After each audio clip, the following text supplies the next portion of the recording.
Hi friends, വളരെ easy ആയിട്ട് ഉണ്ടാക്കാൻ പറ്റുന്ന ഒരു റെസിപ്പി ആയിട്ടാണ് ഞാനിന്ന് വന്നിരിക്കുന്നത്. ബേക്കറികളിൽ നിന്നൊക്കെ വാങ്ങിക്കുന്ന കോക്കനട്ട് ബിസ്ക്കറ്റിൻ്റെ റെസിപ്പിയാണ് ഇന്നത്തെ നമ്മളുടെ വീഡിയോ. വളരെ കുറഞ്ഞ ഇൻഗ്രീഡിയൻസുകൾ കൊണ്ട് സിമ്പിളായിട്ട് ഉണ്ടാക്കാൻ പറ്റുന്ന ഈ റെസിപ്പി നിങ്ങൾക്ക് എല്ലാവർക്കും ട്രൈ ചെയ്ത് നോക്കാവുന്നതാണ്. അപ്പോൾ നമുക്കിത് എങ്ങനെയാണ് ഉണ്ടാക്കുന്നത് നോക്കാം.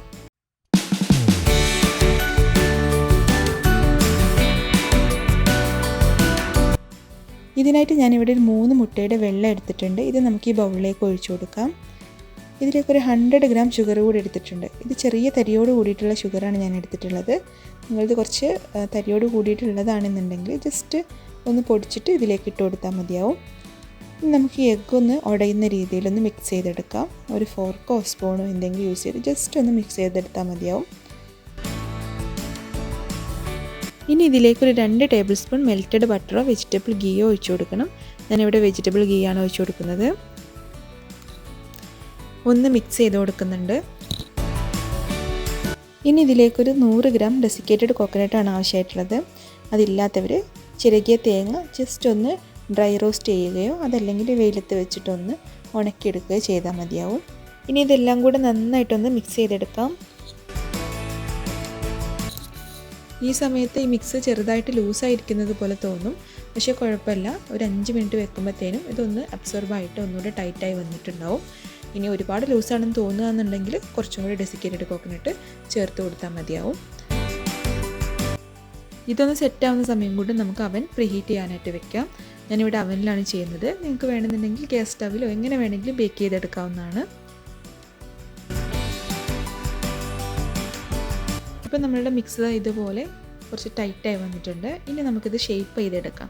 അപ്പോൾ അതിനായിട്ട് ഞാനിവിടെ ഒരു ചെറിയ തവിയാണ് എടുത്തിട്ടുള്ളത്. നിങ്ങൾക്ക് ഏത് രീതിയിൽ വേണമെങ്കിലും ഷേപ്പ് ചെയ്തെടുക്കാവുന്നതാണ്. അപ്പോൾ ഞാനിതാ കുറച്ചുകൂടി എളുപ്പത്തിന് വേണ്ടിയിട്ട് ഇതുപോലെ ചെറിയൊരു തവി എടുത്തിട്ട് ഇതിൽ വെച്ചിട്ടാണ് നമ്മൾ ഷേപ്പ് ചെയ്തെടുക്കുന്നത്.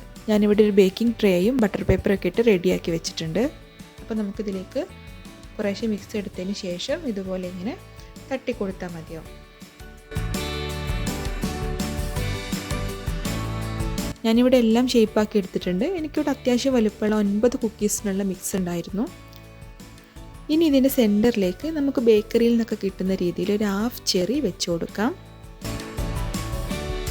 ഇപ്പോൾ ഇതെല്ലാം സെറ്റായിട്ടുണ്ട്. ഇനി നമുക്കിതൊന്ന് ബേക്ക് ചെയ്തെടുക്കണം. അതിനായിട്ട് 180 ഡിഗ്രിയിൽ പ്രീ ഹീറ്റ് ചെയ്ത അവനിൽ ഒരു 20 മിനിറ്റ്സ് ബേക്ക് ചെയ്തെടുക്കാം. ഇനിയിപ്പം അവൻ ഇല്ലാത്തവരാണെന്നുണ്ടെങ്കിലും ഗ്യാസ് സ്റ്റവിൽ വെച്ചിട്ടും ഞാൻ നേരത്തെ പറഞ്ഞതുപോലെ തന്നെ ബേക്ക് ചെയ്തെടുക്കാവുന്നതാണ്. നിങ്ങൾക്ക് സോൾട്ട് മെത്തേഡോ അതല്ലെങ്കിൽ മറ്റൊരു പാനിലേക്ക് ഇറക്കി വെക്കുന്ന രീതിയിലോ എങ്ങനെ വേണമെങ്കിലും ഇത് ബേക്ക് ചെയ്തെടുക്കാവുന്നതാണ്.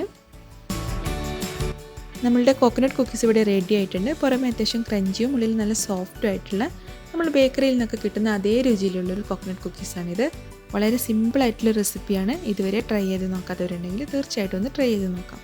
നിങ്ങൾക്ക് എല്ലാവർക്കും ഈ വീഡിയോ ഇഷ്ടമായിട്ടുണ്ടാവുമെന്ന് പ്രതീക്ഷിക്കുന്നു. ഇഷ്ടമായിട്ടുണ്ടെങ്കിൽ തീർച്ചയായിട്ടും ലൈക്ക് ചെയ്യാനും കമൻറ്റ് ചെയ്യാനും ഷെയർ ചെയ്യാനൊന്നും മറന്നു പോരുത്. അതുപോലെ തന്നെ നിങ്ങൾ ഇതുവരെ സബ്സ്ക്രൈബ് ചെയ്യാത്തവരാണെങ്കിൽ തീർച്ചയായിട്ടും സബ്സ്ക്രൈബ് ചെയ്യാനും അതിൻ്റെ തൊട്ടടുത്ത് കാണുന്ന ബെല്ലൈക്കണിൽ ഓൾ എന്ന ഓപ്ഷൻ എനാബിൾ ചെയ്യാനും മറക്കരുത്. അപ്പോൾ നല്ലൊരു റെസിപ്പിയായിട്ട് അടുത്ത വീഡിയോയിൽ കാണാം. അതുവരേക്കും ബൈ.